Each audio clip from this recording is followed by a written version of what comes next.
sebuah cerita legenda di suatu tempat. Bagaimana kisahnya? Mari kita simak. Sejak malam itu, Raka jadi berbeda. Wajahnya pucat, matanya selalu merah karena sulit tidur.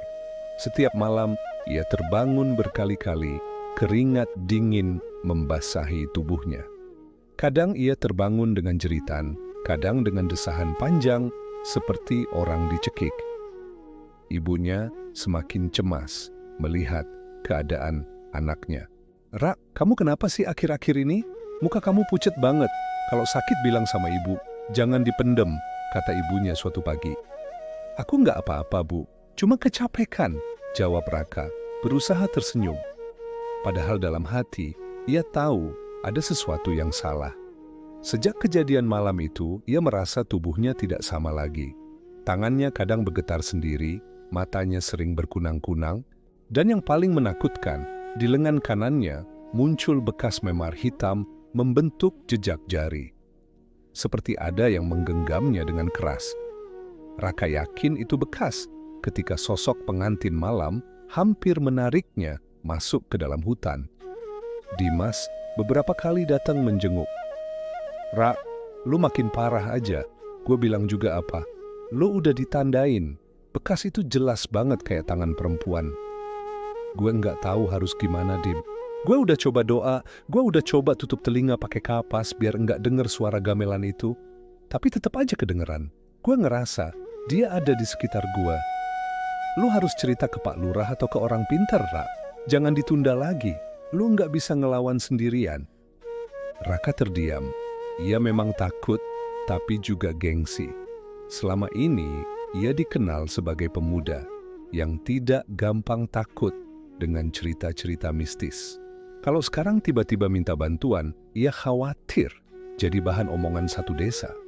Tapi rasa takutnya sudah terlalu besar untuk dipendam. Malam itu, Raka berusaha tidur lebih cepat. Ia kunci pintu kamarnya rapat-rapat, bahkan menutup jendela dengan kain tebal. Lampu kamar dibiarkan menyala terang. Ia berharap cahaya bisa membuatnya merasa aman. Tapi rasa kantuk tidak juga datang. Sekitar pukul 12 malam, bulu kuduknya merinding tanpa sebab. Bau melati tiba-tiba tercium lagi, makin lama makin menyengat. Raka menutup hidung dengan bantal, tapi tetap saja bau itu menusuk. Lalu terdengar suara lirih. Awalnya seperti bisikan jauh, lama-lama makin jelas. "Raka, Raka." Ia langsung bangun, tubuhnya kaku.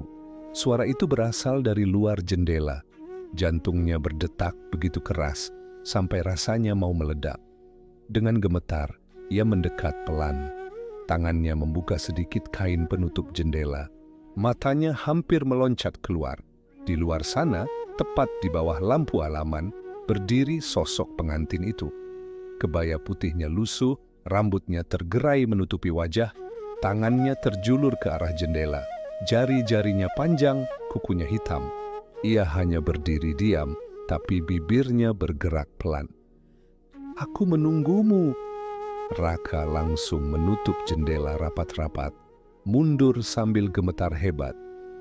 Ia mengambil sajadah, berusaha membaca doa sekuat tenaga.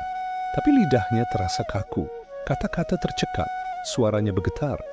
Sementara di luar jendela, suara ketukan terdengar. Tok, tok, tok. Perlahan tapi jelas. Ketukan itu makin keras, sampai kaca bergetar. Raka menutup telinga, menjerit dalam hati, berusaha tidak menoleh. Akhirnya, setelah beberapa menit yang terasa sangat lama, suara itu menghilang. Bau melati pun perlahan memudar. Pagi harinya, ketika membuka jendela, Raka melihat sesuatu yang membuatnya hampir pingsan. Ada bekas telapak tangan di kaca jendela, panjang, kurus, dengan bekas kuku hitam. Bekas itu jelas sekali, seakan ada yang menempelkan tangannya semalaman.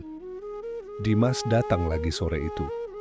Ketika melihat bekas di kaca, ia langsung pucat.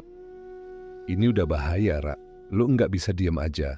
Kalau terus gini, gue yakin lu bakal ditarik beneran. Aku harus gimana, Dim? Aku takut banget. Kita harus cari orang pintar malam ini juga. Akhirnya, mereka memutuskan pergi ke rumah Mbah Sastro, seorang dukun tua yang dikenal masih paham ilmu leluhur.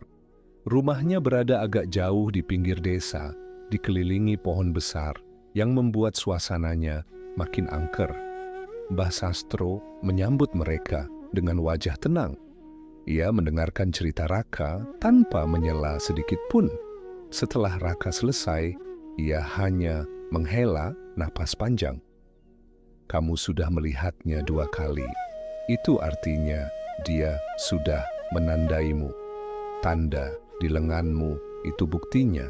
Sekali seorang pemuda ditandai, roh itu tidak akan berhenti sampai dia berhasil dibawa masuk.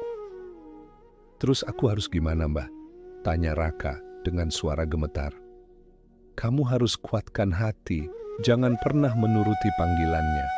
Kalau kamu sekali saja mengikuti, kamu tidak akan bisa kembali. Aku bisa coba kasih pagar doa, tapi kekuatannya terbatas, selebihnya tergantung imanmu sendiri. Mbah Sastro kemudian menyiapkan air putih yang sudah dibacakan doa. Ia menyuruh Raka meminumnya dan menyiramkan sebagian di depan rumah. Ia juga memberikan seutas benang merah untuk diikat di pergelangan tangan. Ini bukan untuk melawan, hanya untuk mengingatkan dirimu agar selalu waspada. Ingat, jangan pernah mau menatap matanya terlalu lama. Kalau sudah berani menatapmu, itu artinya dia hampir berhasil membawamu. Raka mengangguk lemah. Dalam hati, ia tidak yakin bisa melawan. Sosok itu terlalu kuat, terlalu nyata. Tapi ia berusaha meyakinkan diri bahwa ia bisa bertahan. Malam itu, Raka kembali ke rumah dengan sedikit tenang. Tapi ketika malam semakin larut, rasa takut kembali datang. Bau melati muncul lagi, lebih pekat dari sebelumnya. Kali ini tidak ada suara gamelan, hanya bisikan halus yang terus memanggil namanya. Raka, Raka, aku menunggumu.